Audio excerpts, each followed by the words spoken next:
How's it going, guys? This is Mouseball, and this is the Attack Mouse Nation and my salty gearheads. Welcome to Motoring with Mouseball. And guys, today's video is brought to you by Elite Attack Mouse Nation member and super contributor Roger Gusty, Elite Attack Mouse Nation member and super contributor JG Mopar, and Elite Attack Mouse Nation member and super contributor Denise Shumko. Now guys, before I go and pick up Mama Mouse from work, I wanted to talk to you guys about the brand new Abarth 500E. Now, obviously the 500E is not a stranger because it was one of the few cars that was actually introduced with the Fiat 500 and the Abarth back in 2013 to 2015. So the 500E has been around for quite a while. Now, you guys can go ahead and tell me when the 500E was first introduced as a little bit of a pop quiz and leave the answer down in the comments. But most of all, the reason why we're talking about this is because now the Abarth is electrified. Now, even though the Abarth has extremely cool wheels, it has a brand new logo with a lightning bolt, and the car looks fairly nice from the outside and even better on the inside. The thing is that what makes the Abarth special, what makes this car so amazing, is the fact that it has a lot of soul, it has a lot of charisma, it has a lot of theatrics. The car is one of a kind when it comes down to how you engage with it. And when you have a car that's Italian, that's the reason why you buy it. You buy it for that engagement. You buy it for simulating and stimulating all your five senses. And the thing is that will the 500 Abarth E do that?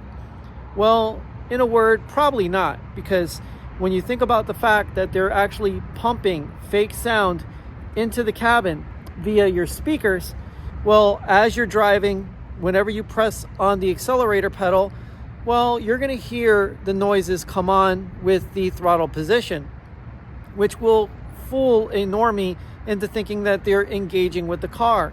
But anybody who's an actual real car enthusiast will know they're being fooled, they're being bamboozled, they're being put through the ringer, they're being bitten twice. So without a doubt, this car is probably not the best thing for the Abarth brand. And chances are, like Mama Mouse said, Carlo Abarth is probably rolling in his grave. Now, as far as electric cars go, well, you can customize them, you can paint them, you can wrap them, you can do quite a few things with electric cars, and obviously you can tune them to be a lot faster. But when you think about the fact that a lot of the 595 Abarths are quite a few seconds faster, plus not to mention that are infinitely tunable and a lot more fun, and most likely, in the case of where the 500E lacks, is more engaging, well, it's kind of hard to let go of the classic petrol version of the 500 Abarth as opposed to going to the brand new electric car. And the thing is, just look at Mouseball. I mean, how could I possibly want a electric car? I mean, I couldn't do a hood vent. I couldn't do this gold wrap that actually reflects and radiates heat out of the hood. You know, I couldn't do a lot of different modifications that actually make Mouseball really special. Now, could I paint the car? Yeah.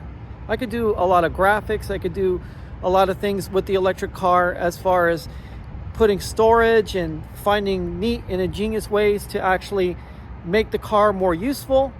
But will it make me smile?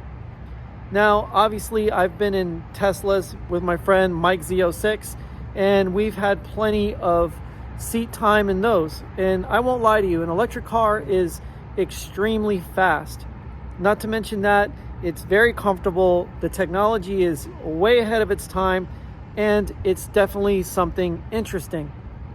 But the thing is, when you try to take that and you put it in a car that's known for certain things, you know, known to get your heart racing, known to make you smile every time you press the accelerator pedal and you hear the exhaust roar, well, that kind of disappears when you go with an electric vehicle, because you know in the back of your head that that car is not making a real noise from a real engine.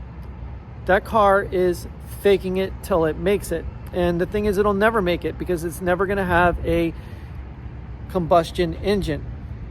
See, the thing is that going into the future isn't always the best thing, because things that we create as people and as enthusiasts and as visionaries like Carlo Abarth himself, created these things for the enjoyment, for the pure essence of releasing something that isn't alive.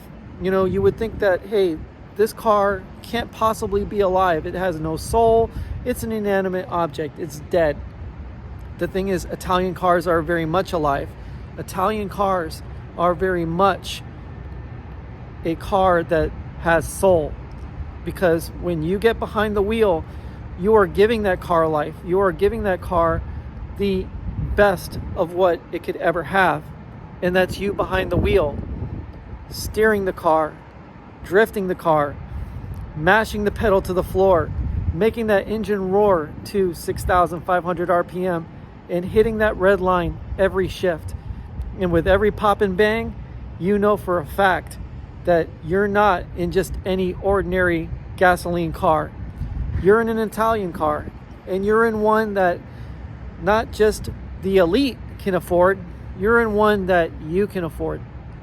And in my previous video, the Abarth, the best car ever, I can tell you right now, after 5 years of ownership, that this is the best car I've ever owned.